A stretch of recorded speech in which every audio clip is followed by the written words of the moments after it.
15 দিনের মধ্যে বিশ্ববিদ্যালয়ের রূপরেখা চায় 7 কলেজের শিক্ষার্থীরা। হামলাকারীদের গ্রেফতারে আলটিমেটাম। কর্মবিরতিতে অনড় রেলের রানিং স্টাফরা। আর কোনো দাবি মানা সম্ভব নয় বললেন অর্থ উপদেষ্টা। মহার্ঘ ভাতার বিষয়ে সিদ্ধান্ত নেয়নি সরকার। দেয়ার কথা কে বলেছিল প্রশ্ন উপদেষ্টার।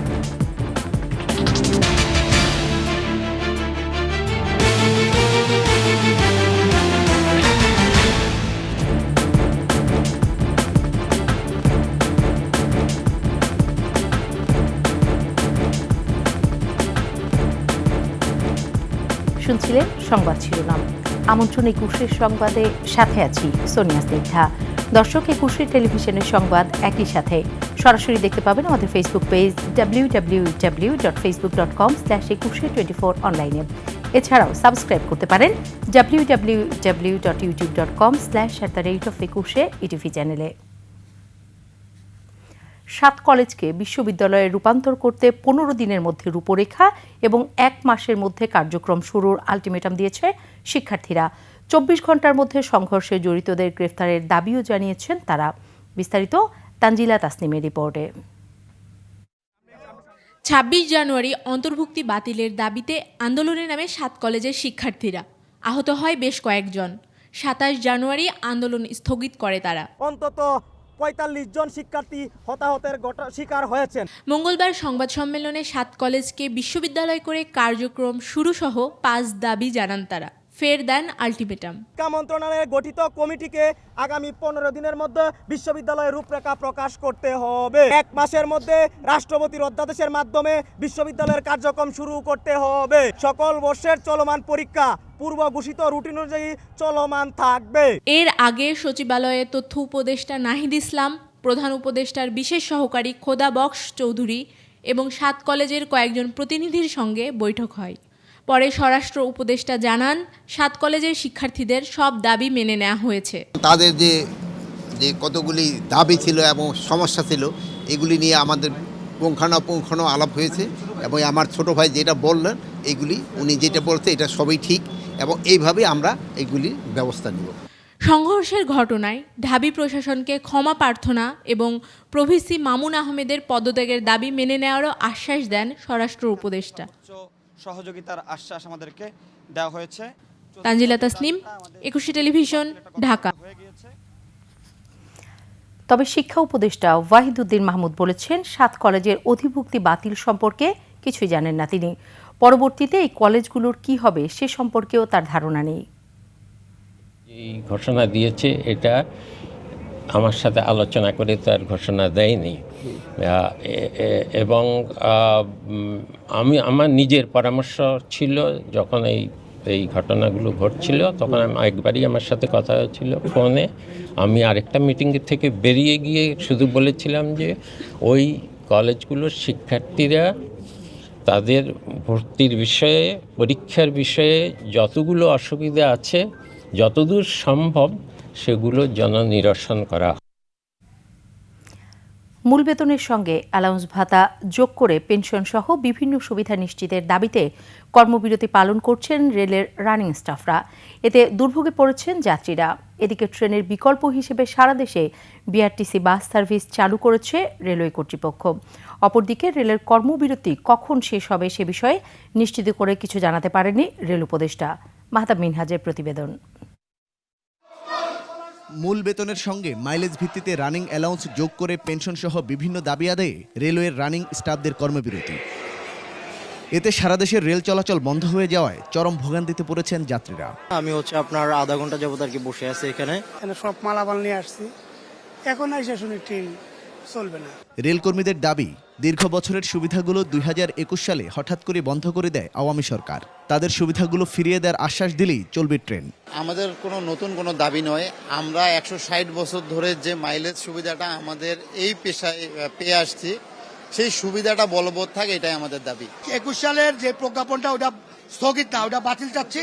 আর দ্বিতীয় কথা হলো 22 সালে যে নিয়োগ হয়েছে তারা আমাদের মতো সমহারে সবকিছু সুযোগ সুবিধা পাবে, এটাই আমাদের মূল দাবি।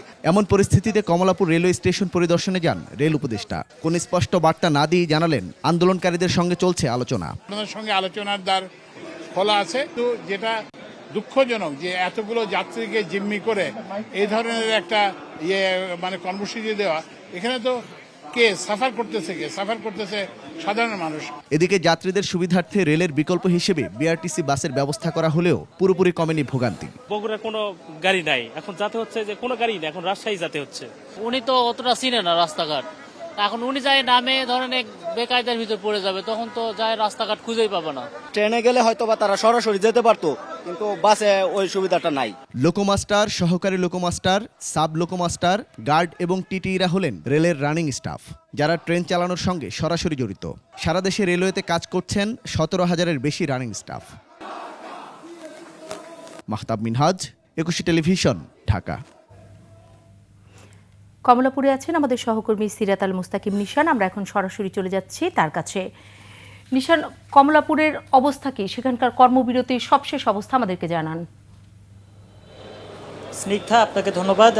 যে কর্মবিরতি, রেলওয়ে রানিং স্টাফদের যে কর্মবিরতি, সেই কর্মবিরতির যে সর্বশেষ অবস্থা সেটি কিন্তু এক ধরনের রহস্যের সৃষ্টি করেছে এবং এক ধরনের ধূম্র জালের সৃষ্টি করেছে। কালকে রাত 12টার পর থেকে এখন পর্যন্ত কিন্তু পুরো বাংলাদেশের সাথে রাজধানী ঢাকার যে রেল চলাচল এবং পুরো বাংলাদেশের যে রেল চলাচল, সেই রেল চলাচল বন্ধ রয়েছে এবং এখন পর্যন্ত কিন্তু সেই কর্মবিরতি প্রত্যাহার করে তারা আবার তাদের যে কাজ, সেই কাজে কিন্তু ফিরে আসেনি।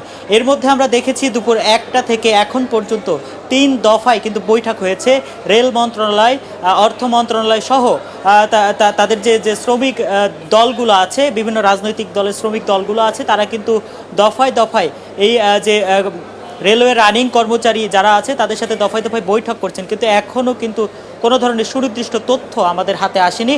এবং বৈঠক আমার পেছনে যে ভিআইপি লাউঞ্জ আছে, সেই ভিআইপি লাউঞ্জে কিন্তু বৈঠক এখনও চলমান, প্রায় টানা 2 ঘন্টা ধরে সেই বৈঠক চলছে, কিন্তু এখনও কোনো সুনির্দিষ্ট তথ্য কিন্তু আমরা পাচ্ছি না। তবে আমরা আশা করছি আর কিছুক্ষণের মধ্যেই হয়তোবা বৈঠক শেষ করে হয়তোবা আমাদের কোনো একটি তথ্য, আসলে কি তারা কর্মবিরতি চলমান রাখবেন নাকি কর্মবিরতি প্রত্যাহার করে তারা আবার তাদের যে কাজে, সেই কাজে ফিরে যাবেন, সেই বিষয়টি নিশ্চিত করবেন। আমরা আশা করছি যে আর কিছুক্ষণের মধ্যে হয়তোবা সেই তথ্যটা পাবো। এখন পর্যন্ত আমরা এ ধরনের কোনো তথ্য পাইনি। আমরাও খুবই অপেক্ষায় রয়েছি যে আসলে কখন পেতে পারি এবং সেই তথ্য পাওয়ার পরপরই কিন্তু আমি আপনাকে জানাতে পারবো এখানকার সর্বশেষ পরিস্থিতি বা এখন পর্যন্ত সর্বশেষ যে তথ্য, সেই তথ্য কিন্তু এতটুকুই ছিল আমার কাছে। স্নিগ্ধা, এই ছিল আমার কাছে কমলাপুর থেকে সর্বশেষ। পরবর্তী আপডেট না পাওয়া পর্যন্ত কিন্তু আমি আর কোনো তথ্য জানাতে পারছি না। আসলে নিশান, আপনাকে ধন্যবাদ। রেলের কর্মচারীদের ওভারটাইম সহ বেশ কয়েকটি যৌক্তিক দাবি মেনে নেওয়া হয়েছে, তাই নতুন করে আর কোনো দাবি মেনে নেওয়া সম্ভব নয় বলে জানিয়েছেন অর্থ উপদেষ্টা ডক্টর সালেউদ্দিন আহমেদ। তাদের যৌক্তিক যে সেগুলো আমরা দিয়েছি, তারপরে তারা কেন করেছে এটা তাদের ব্যাপার। কারণ হয় কি, প্রত্যেকেরই দাবি দেওয়া, একাধিক দাবি দেওয়া থাকে, তাই না? তারা বলেছে এই দিতে হবে, ওভারটাইম অ্যালাউন্স দিতে হবে, পেনশন। আমরা যতটুকু আমাদের সম্পদের সেটা আমরা বলেছি, অন্যরা সংস্থা আমরা যেভাবে দিচ্ছি আমরা দিয়েছি। এতে মোটামুটি আমার মনে হয় এটা যুক্তি ছিল এবং আমরা দিয়েছি সুবিধা। এখন যদি তারা বলে আরো সবগুলো একসাথে দিতে হবে, তা আপনারা বুঝতে পারেন না, অর্থের সংকুলন তো আমার করতে হবে। সরকারি কর্মচারীদের মহার্ঘ ভাতার বিষয়ে সরকার এখনও কোনো সিদ্ধান্ত নেয়নি বলে জানিয়েছেন অর্থ উপদেষ্টা সালেউদ্দিন আহমেদ। মহার্ঘ ভাতার সিদ্ধান্ত কে নিয়েছে তাও জানেন না তিনি। প্রণব চক্রবর্তীর সহায়তা আরও জানাচ্ছেন আকবর হোসেন সুমন। সম্প্রতি 14.5 লাখ সরকারি চাকরিজীবীকে মূল বেতনের সর্বনিম্ন 10% থেকে সর্বোচ্চ 20% হারে মহার্ঘ ভাতা দেওয়ার খসড়া প্রস্তুত করেছিল অর্থ বিভাগ, যা বাস্তবায়নে 1 বছরের বাড়তি খরচ অন্তত 5,000 কোটি টাকা ধরা হয়েছিল। জনপ্রশাসন মন্ত্রণালয়ের সেই ঘোষণায় সরকারি চাকরিজীবীরা উচ্ছ্বসিত হলেও মূল্যস্ফীতির আশঙ্কায় ছিলেন বেসরকারি চাকরিজীবীরা। সচিবালয়ে সরকারি ক্রয় সংক্রান্ত উপদেষ্টা পরিষদ কমিটির বৈঠক শেষে অর্থ উপদেষ্টা এ প্রসঙ্গে সিদ্ধান্ত হয়নি বলে জানান। মহার্ঘ ভাতা এখন আমরা ডিসিশন নেই না, ঘোষণা কে দিল? আমি না তো বলি নাই, হাও বলি নাই, সিদ্ধান্ত হয়নি। সিদ্ধান্ত হয়নি। প্রস্তাব পেলে এ ব্যাপারে পরবর্তী সিদ্ধান্ত নেওয়ার কথা উল্লেখ করেন উপদেষ্টা। কে দিয়েছে ঘোষণা আমি জানি না, অর্থ মন্ত্রণালয়ের কাছে আসলে তো অর্থ মন্ত্রণালয় বলবে দেবো কি না দেবো কত, তারপরে ঘোষণা দেবে। আমরা তো এখনো ঘোষণা দিইনি, আমি তো এখনো সিদ্ধান্ত দিইনি। রোজার আগে থেকেই নিত্যপণ্যের সরবরাহ নিশ্চিতের আশ্বাস দেন অর্থ উপদেষ্টা। ইভেন রোজা শেষ হওয়া পর্যন্ত সবগুলো আমরা ইনশিওর করি। আকবর হোসেন সুমন, 21 টেলিভিশন, ঢাকা। নিচ্ছি সংবাদ বিরতি, যখন ফিরছি তখন অন্যান্য সংবাদের সাথে আরও থাকবে। জনগণ থেকে দূরে সরে গেলে পরিণতি হবে 5 আগস্টের মতো, বললেন তারেক রহমান। আবারও আমন্ত্রণ 21 সংবাদে।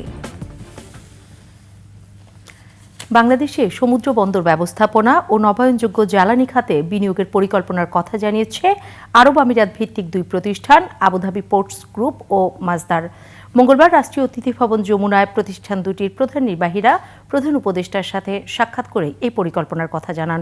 চট্টগ্রাম বন্দর কর্তৃপক্ষের সাথে যৌথ অংশীদারিত্বে প্রস্তাবিত 3 বে টার্মিনালের একটির উন্নয়নে আগ্রহের কথা জানিয়েছে আবুধাবি পোর্টস গ্রুপ। আর মাজদার $500 মিলিয়ন বিনিয়োগ করে বাংলাদেশে উপকূলে সমুদ্র থেকে ভূমি উদ্ধার করে 250 মেগাওয়াটের সৌর বিদ্যুৎ কেন্দ্র তৈরির আগ্রহের কথা জানিয়েছে। বাংলাদেশ বিদেশি বিনিয়োগকারীদের গ্রহণে এখন প্রস্তুত জানিয়ে প্রধান উপদেষ্টা তাদের প্রস্তাবকে স্বাগত জানান।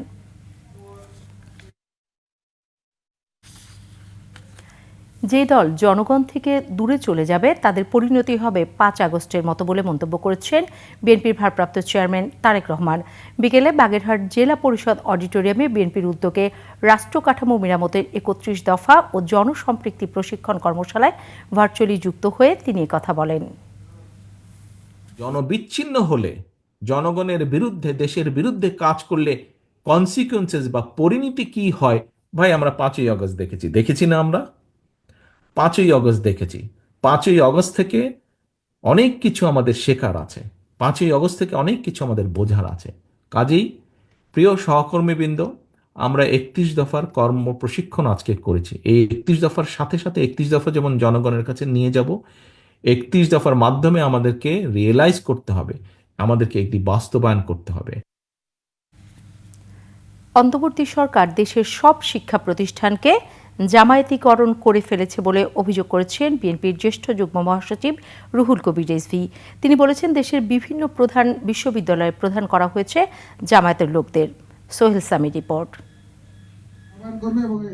বিএনপির কেন্দ্রীয় কার্যালয়ে দলের সদস্যপদ নবায়ন ফর্ম বিতরণ উদ্বোধন করেন দলটির সিনিয়র যুগ্ম মহাসচিব রুহুল কবির রিজভী। সে সময় শিক্ষা, স্বাস্থ্যসহ বিভিন্ন খাতে জামাতের লোকজন নিয়োগ করা হচ্ছে বলেও অভিযোগ করেন তিনি। আমরা ওই যে মঈনুদ্দিন ফখরুদ্দিনের সময় যে সরকার, ফখরুদ্দিনের যে সরকার, সেটাকে আমরা শুনেছি সেনা সমর্থিত সরকার। আর এখন কি আমরা এটাকে বলবো জামাত সমর্থিত সরকার?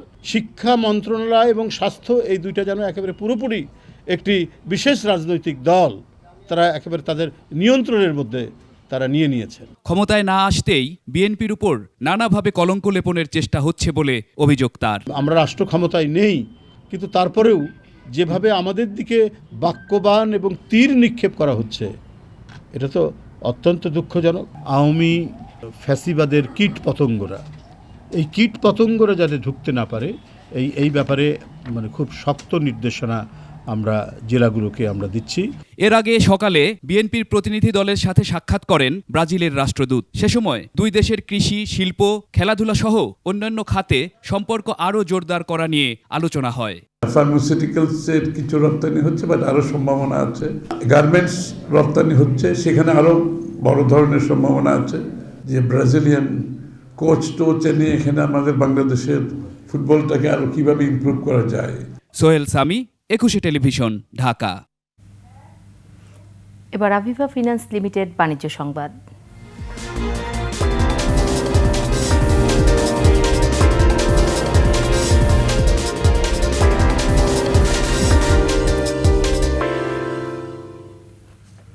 সব মিলিয়ে বেক্সিমকো লিমিটেডের 40,000 কোটি টাকার বেশি ঋণ আছে। কিভাবে এই টাকা নেওয়া হয়েছে ফেব্রুয়ারির মধ্যে তা অনুসন্ধান করা হবে বলে জানিয়েছেন শ্রম উপদেষ্টা এম সাখাওয়াত হোসেন।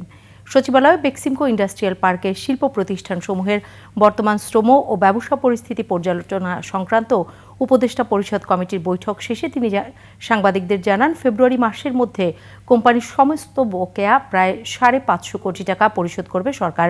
বেক্সিমকোর সব প্রতিষ্ঠান লে অফ ঘোষণা করা হবে জানিয়ে উপদেষ্টারা বলেন, শেয়ার বিক্রি করে টাকার যোগান দেওয়া হবে। এই ঘটনাকে বাংলাদেশ ব্যাংকের রিজার্ভ চুরির চেয়েও বড় ঘটনা উল্লেখ করে উপদেষ্টা বলেন, কিসের ভিত্তিতে ব্যাংকগুলো এসব ঋণ দিয়েছে তা তদন্ত করে ফেব্রুয়ারির মধ্যে আইনানুগ ব্যবস্থা নেওয়া হবে। শাইনপুকুর সিরামিক ও বেক্সিমকো ফার্মার শেয়ার বিক্রির কথাও জানান উপদেষ্টা। 40,000+ কোটি টাকা ঋণ রয়েছে। এই টাকাগুলো কিভাবে নেওয়া হয়েছে আমরা যে ডিটেল পাচ্ছি, সেই ডিটেলে চর্মচক্ষে মনে হয় যে এখানে ওই ব্যাংকে আমাদের প্রায় $1 বিলিয়ন চুরি হয়েছিল, যে রিজার্ভ চুরি হয়েছিল তার চেয়ে বড় কেলেঙ্কারি। এবং এই টাকাটা আমাদের টাকা, আপনাদের টাকা, ট্যাক্সের টাকা ব্যাংকে রেখেছে লোকজন, সেখান থেকে এটা উজাড় হয়েছে। নিচ্ছি সংবাদ বিরতি, যখন ফিরছি তখন অন্যান্য সংবাদের সাথে আরও থাকবে।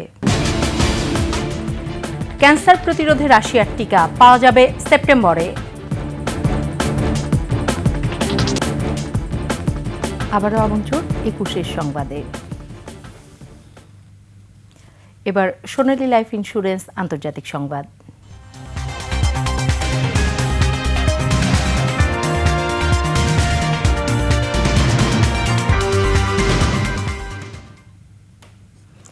ক্যান্সার প্রতিরোধে রাশিয়ার তৈরি বিশ্বের প্রথম টিকা পাওয়া যাবে সেপ্টেম্বরে। এ তথ্য জানিয়েছে দেশটির গামালিয়া ইনস্টিটিউটের পরিচালক আলেকজান্ডার গিন্সবার্গ। রাশিয়ার স্বাস্থ্য মন্ত্রণালয় আগস্ট শেষ হওয়ার আগেই টিকাটির অনুমোদন করবে বলে আশা করা হচ্ছে। এই টিকা প্রস্তুত করা হয়েছে mRNA প্রযুক্তিতে। এর মূল উপাদান মানবদেহে প্রবেশের পর সেটি অল্প সময়ের মধ্যেই রোগ প্রতিরোধ ব্যবস্থাকে বিশেষভাবে গঠন করে তোলে এবং ক্যান্সারের কোষগুলোকে শনাক্তের পর ধ্বংস করে।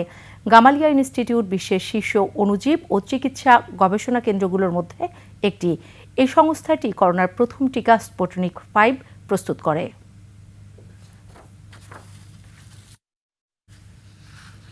এবার খেলার সংবাদ।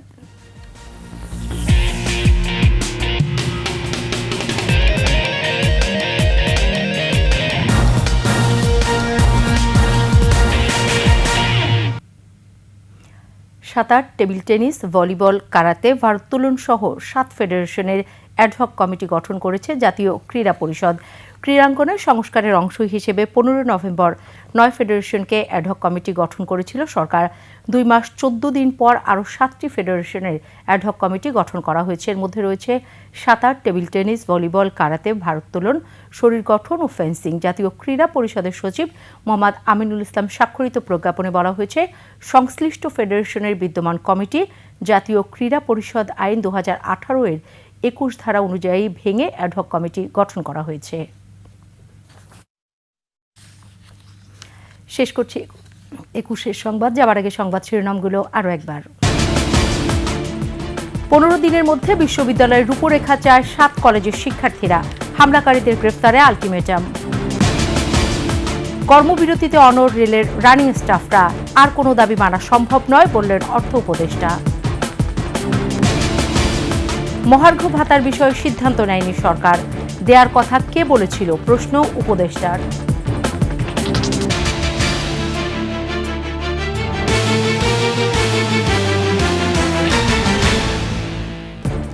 সর্বশেষ সংবাদ জানতে ডায়াল করুন 2021 নম্বরে, আর ভিজিট করুন 21-tv.com ওয়েবসাইটে। ফেসবুকে ভিজিট করতে পারেন www.facebook.com/2124 অনলাইনে। এছাড়াও সাবস্ক্রাইব করতে পারেন www.youtube.com/@21 ইটিভি চ্যানেলে। এতক্ষণ সাথে থাকার জন্য ধন্যবাদ। পরবর্তী সংবাদ রাত 11টায় দেখার আমন্ত্রণ রইল। 21-এর সাথেই থাকুন।